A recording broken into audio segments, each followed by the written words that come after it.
L'Afrique à l'aube d'une révolution culturelle. 7 idées pour entreprendre en 2024. Salut, l'Afrique. C'est qu'aussi et aujourd'hui on parle business mais pas n'importe lequel. L'entrepreneuriat culturel. Eh oui, parce que l'Afrique, c'est bien plus que ce qu'on voit dans les médias. C'est une terre d'histoire, de musique, d'art. Bref, un vrai vivier pour les entrepreneurs. Alors si toi aussi, tu rêves de vivre de ta passion, tout en contribuant à ce mouvement, attache ta ceinture, on embarque pour un voyage inspirant à travers 7 idées de business qui pourraient bien changer la donne en 2024. Prépare-toi à prendre des notes parce qu'on va parler plateforme digitale, tourisme culturel, cinéma, littérature. De quoi réveiller le lion qui sommeille en toi. T'es prêt? C'est parti! Bon, première idée, et pas des moindres. Créer sa propre galerie d'art en ligne. Ouais, je vous vois venir avec vos yeux ronds. Une galerie d'art en ligne. Qu'aussi? T'es sérieux? Eh oui, mon ami. Aujourd'hui, Internet, c'est la galerie la plus visitée au monde. Alors, autant en profiter. Imagine un peu une plateforme élégante, facile à utiliser, qui met en avant les artistes africains contemporains. Peinture, sculpture, photographie, toutes les formes d'art y trouvent leur place. On oublie les intermédiaires. On connecte directement les artistes et les acheteurs du monde entier. Mais attention, on ne se lance pas dans l'aventure les yeux fermés. Il va falloir mettre en place une stratégie marketing efficace. Réseaux sociaux, campagnes, d'emailing, partenariats avec des influenceurs. Il faut se faire connaître. Et puis, n'oublions pas l'aspect logistique. Paiement sécurisé, emballage soigné, livraison à l'international. Chaque détail compte pour garantir la satisfaction des clients. C'est un défi, certes, mais pas insurmontable. Avec de la passion, de la rigueur et un bon business plan, votre galerie d'art en ligne peut devenir une vraie référence dans le monde de l'art contemporain africain. Alors, prêt à exposer votre passion au monde entier? On passe maintenant à la musique, parce que l'Afrique, c'est aussi un continent qui groove, et qui dit musique dit plateforme de streaming. Ouais, Spotify, Deezer, c'est bien joli, mais où est la musique africaine?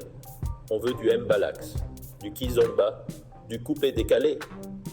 Alors, on retrousse ses manches et on crée une plateforme dédiée à 100% à la musique africaine. Un catalogue riche et varié, des playlists thématiques, des interviews d'artistes. Le but, c'est de faire découvrir au monde entier la richesse et la diversité de la musique africaine. Le nerf de la guerre, vous vous en doutez, ce sont les droits d'auteur. Il va falloir négocier avec les artistes et les maisons de disques pour proposer un catalogue légal et rémunérateur pour tous. Et puis, on n'oublie pas l'expérience utilisateur, une application mobile intuitive, un son de qualité, des recommandations personnalisées. Il faut que les utilisateurs prennent leur pied. C'est un marché concurrentiel, certes, mais avec une offre unique et une stratégie marketing bien ficelée, votre plateforme de streaming pourrait bien devenir le prochain grand rendez-vous musical du continent. Alors, prêt à faire vibrer l'Afrique au son de ses propres rythmes. Passons maintenant au tourisme. Parce que l'Afrique, c'est aussi une terre d'accueil et de découverte. Mais soyons honnêtes, le tourisme de masse, les safaris à gogo, ça commence à dater. Les voyageurs d'aujourd'hui, ils veulent de l'authentique, du contact humain, de l'immersion culturelle.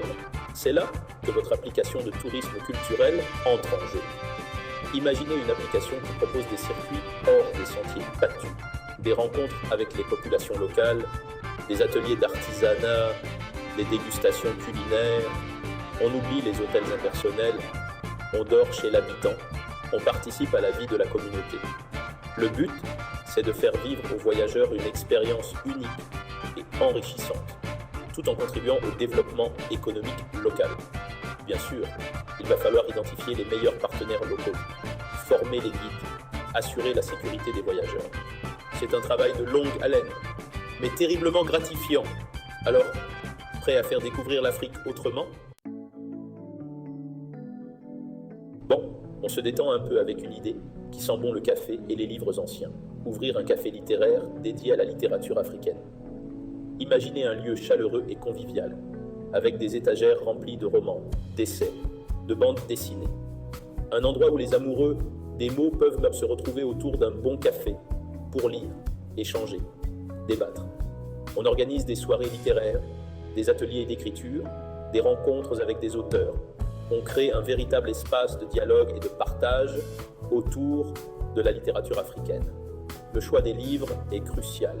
On privilégie bien sûr les auteurs africains, mais on peut aussi proposer une sélection d'ouvrages internationaux qui traitent de l'Afrique.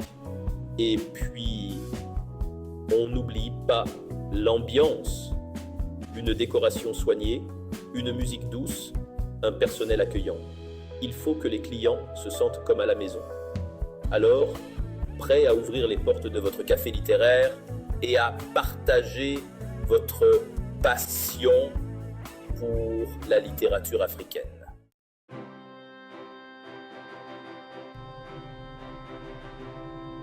Chapitre 5. L'Afrique sur grand écran, raconter les histoires africaines au monde entier. On passe maintenant à la caméra, car l'Afrique, c'est aussi un continent d'histoires extraordinaires qui ne demande qu'à être raconté. Et quel meilleur moyen que le cinéma pour toucher un large public. Alors, on monte une société de production et on se lance dans la réalisation de documentaires percutants, de fiction captivante, de films d'animation pour petits et grands. Le tout en mettant en avant la richesse culturelle et la diversité du continent. On oublie les clichés et les stéréotypes. On donne la parole aux Africains. On montre leur quotidien, leurs rêves, leurs combats. Le but, c'est de changer le regard du monde sur l'Afrique. Bien sûr, le cinéma, c'est un milieu exigeant. Il va falloir s'entourer de professionnels talentueux, trouver des financements, promouvoir ses films. Mais avec de la passion et de la persévérance, votre société de production pourrait bien devenir une référence dans le paysage cinématographique africain et international. Alors, prêt à faire briller les couleurs de l'Afrique sur grand écran?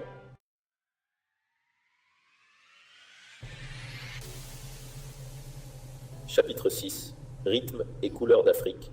Créer le festival qui fera vibrer le continent. On continue sur notre lancée artistique avec une idée qui va faire vibrer le continent. Organiser un festival de musique et d'art.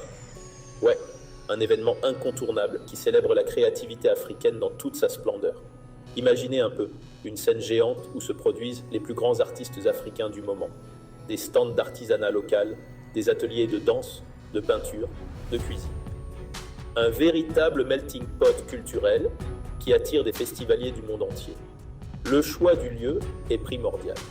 On opte pour un endroit spacieux, facile d'accès et qui se prête bien à l'organisation d'un événement de cette envergure.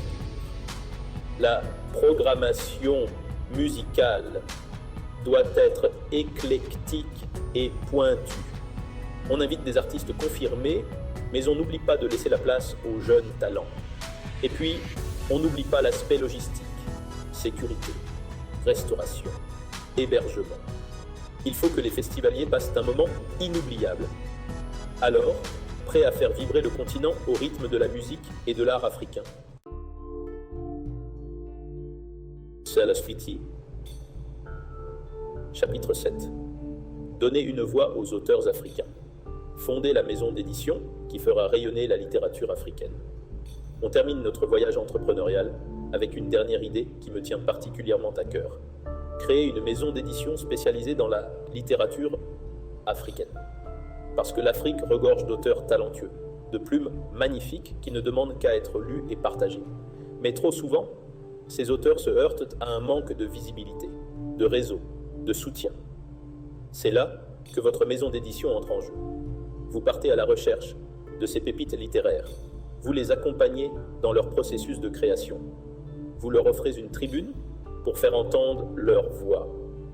On publie des romans, des nouvelles, des essais, de la poésie. On explore tous les genres, on ose, on innove. Le but, c'est de faire découvrir au monde la richesse et la diversité de la littérature africaine. La promotion est essentielle. On participe à des salons du livre, On organise des rencontres avec les auteurs, on collabore avec les librairies et les bibliothèques. C'est un travail de longue haleine, mais tellement gratifiant. Car, en donnant une voix aux auteurs africains, c'est toute une culture que vous contribuez à faire rayonner. Alors, prête à écrire une nouvelle page de l'histoire de la littérature africaine. Voilà, c'est la fin de notre voyage à travers ces 7 idées de business pour réussir dans l'entrepreneuriat culturel en Afrique en 2024. J'espère que cette vidéo t'a inspiré et t'a donné envie de te lancer. N'oublie jamais que l'Afrique a un potentiel incroyable et que c'est à vous, la nouvelle génération d'entrepreneurs, de le révéler au monde entier. Alors, faites preuve d'audace, de créativité, de persévérance et surtout, n'oubliez jamais de partager votre passion. Et n'oublie pas de t'abonner à la chaîne et d'activer la cloche des notifications pour ne rater aucune de mes prochaines vidéos. On se retrouve très vite pour de nouvelles aventures entrepreneuriales. Ciao!